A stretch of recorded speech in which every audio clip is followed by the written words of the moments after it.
dirty old shack with a hand of bark that we called our home. I wanna be back there among the cats and dogs and the pigs and the goats on Animal Farm, my animal home, on Animal Farm, my animal home.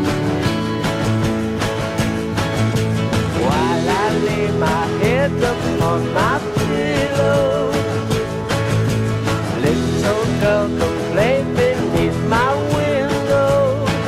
Though she's far from home, she is free from harm, and she need not fear. She's by my side, and the sky is wide. So let the sun shine bright on Animal Farm, my animal home, on Animal Farm, my animal home.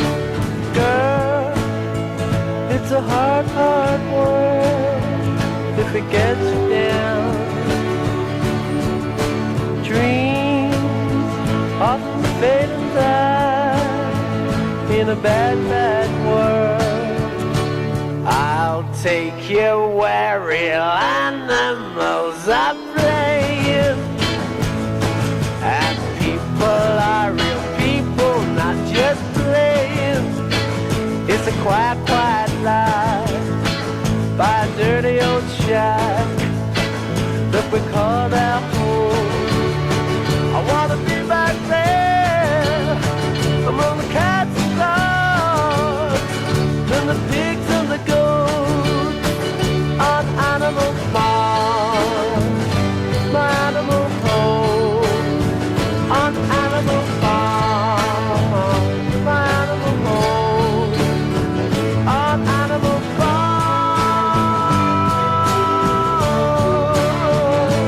Animal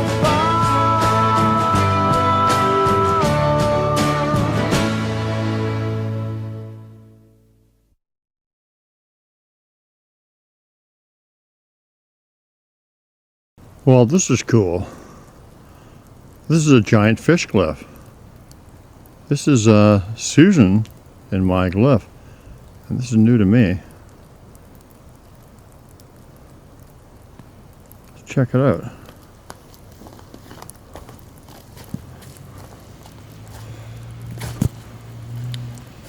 Yeah.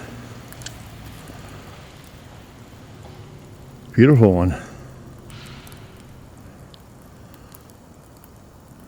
The fish glyph, the big oval. And yeah, crossed at the top.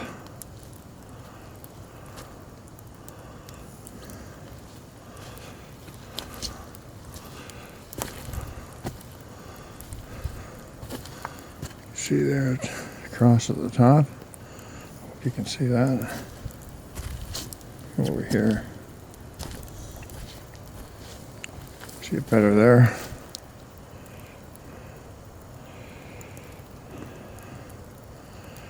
Yeah, the fish glyph representing my connection to my wife Sue.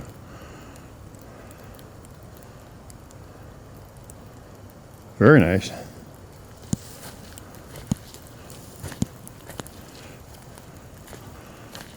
Whoever left this, it's personal to me.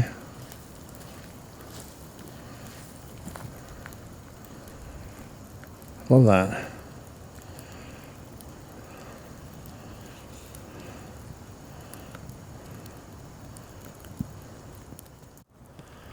Now, I'm not sure how new that big glyph is, but it's new to me, and I come in here fairly regular. I've never seen it, and it's probably, I think, the biggest fish glyph, well, almost certainly the biggest fish glyph I've ever seen to this point.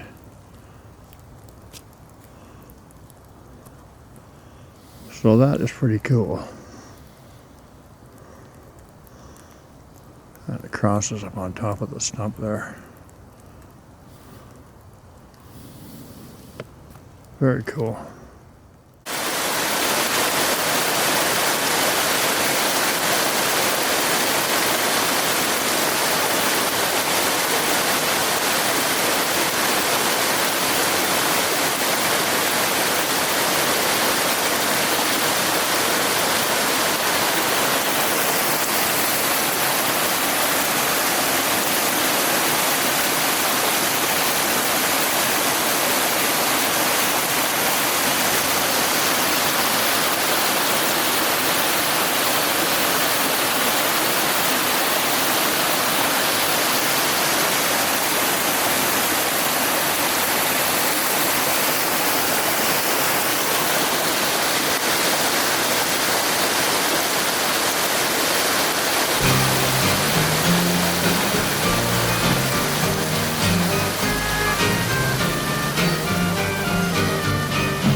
Out in the country, far from all the sudden noise of the city, there's a village green. Oh, it's been a long time since I last set eyes on the church with the steeple down by the village green.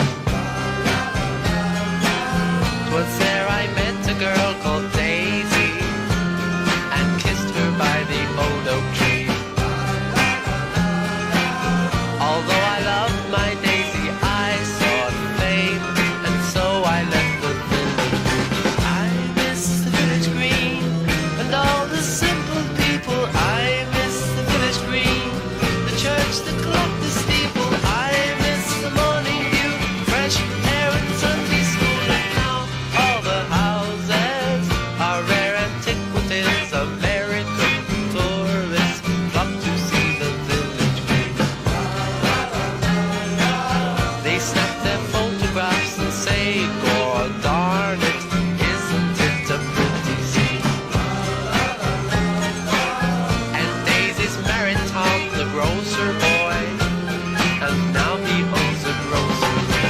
I miss the village green and all the simple people. I miss the village green, the church, the clock, the steeple. I miss the morning dew, fresh air and Sunday school. And I will return there, and I'll see Daisy and we'll sip tea, laugh and talk about the village green. We will laugh and talk about the village green.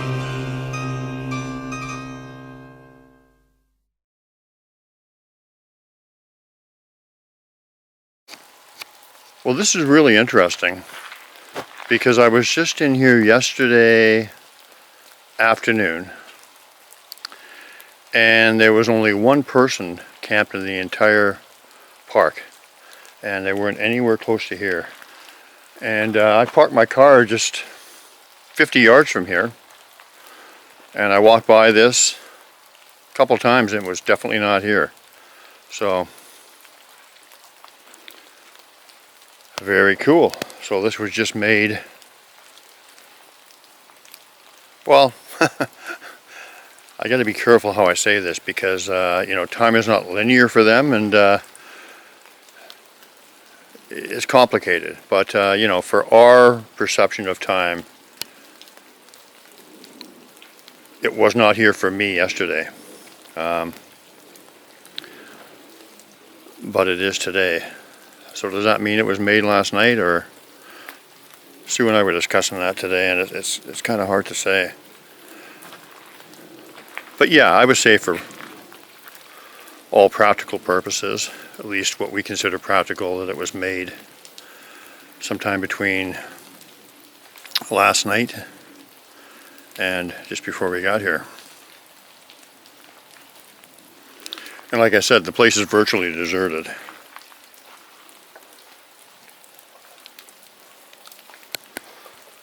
So very cool. Oh, look at this, Sue. Oh yeah, oh yeah. Oh goodness. Big pile of rocks. That's not natural. Oh no, it's not natural, but It's not natural at all. oh, is it framed? Anything? Not really. I actually think there was another structure here, right here, and those rocks were inside the structure. When was that? Uh, So that's just an old tornado. I don't know, 3 or 4 months ago. There was one built here, a Oh. structure, and those rocks were inside of it. Oh, got anything in the truck? I'm cold and wet. I'm going. But anyway, very cool. You spotted something else across the road and asked me if it was new. And it wasn't. But it made us stop and slow down, and then Sue noticed this. There's our raven friend. And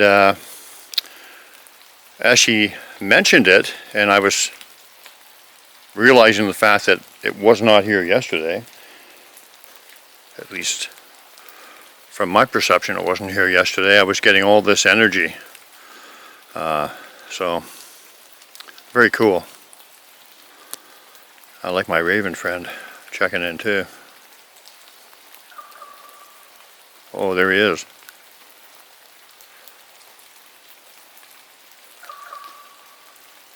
Love that.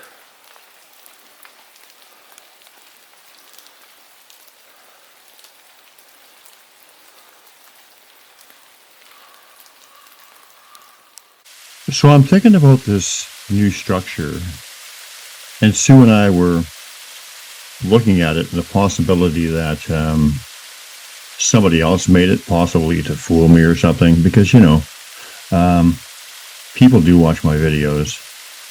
There's some people out there that don't believe in anything, people who just aren't open-minded to anything, and people that would not be adverse to trying to trick somebody, for instance. That's a possibility. You know, I'm just trying to throw every possibility out there. But with this particular structure, here's a few things that we know for sure. It was not there yesterday. And I think that the fact that I specifically parked by there, and I specifically looked in this area twice, because I knew there was a structure there before. And this is how the Sasquatch people work. You know, when they want to show you something definitive, they kind of lead you to that discovery, and you'll do things that kind of eliminate possibilities. And so I think that it was by design that I parked close to where that structure was the day prior and purposely looked for something there.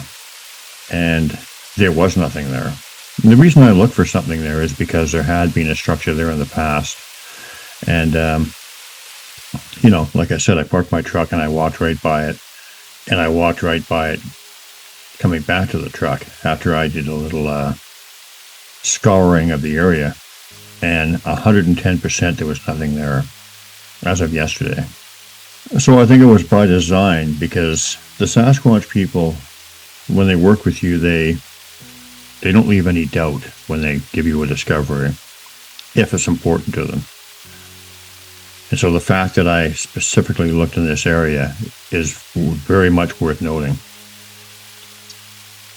The other thing is that as we were driving by, Sue saw another little structure off to the left that was kind of pretty much hidden away, but it caught her eye.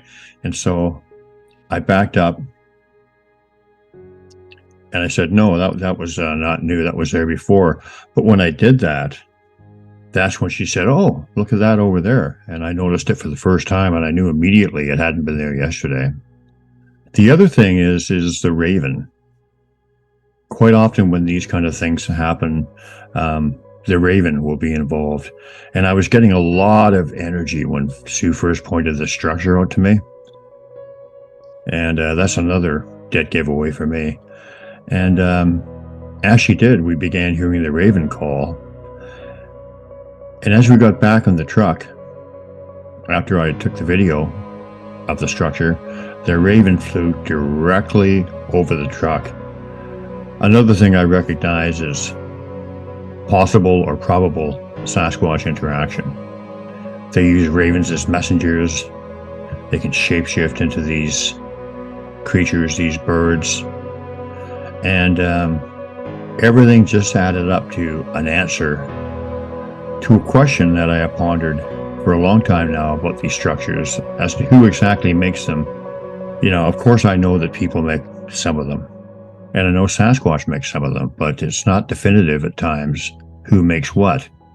But I did get my answer today as to who made this one, because let's say it was some guy trying to play a trick on me.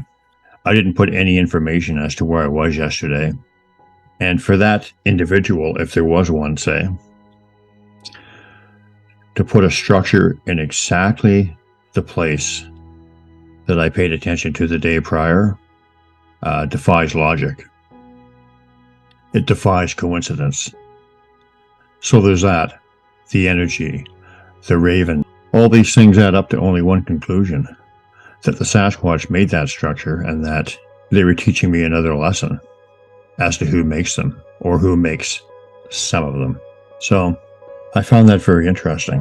I've been looking at these things in glyphs for years. It's always a fascinating study. And the most inexact study, or the most undetermined, has always been the structures. A definitive answer as to who makes them. Now, I've had some definitive answers over the years, similar lessons to the one today. But, yeah, you have to use common sense and realize that people make some of them too. But today, with how I was led there again, how I had been observing that spot the day prior, the interaction with the raven, the way Sue told me to stop and then we noticed it, all these things add up to only one conclusion. And it's a pattern that I know well. It's a pattern I've experienced many times, how the Sasquatch people will lead you to these discoveries and these answers. And it never ceases to amaze me. It's a beautiful thing.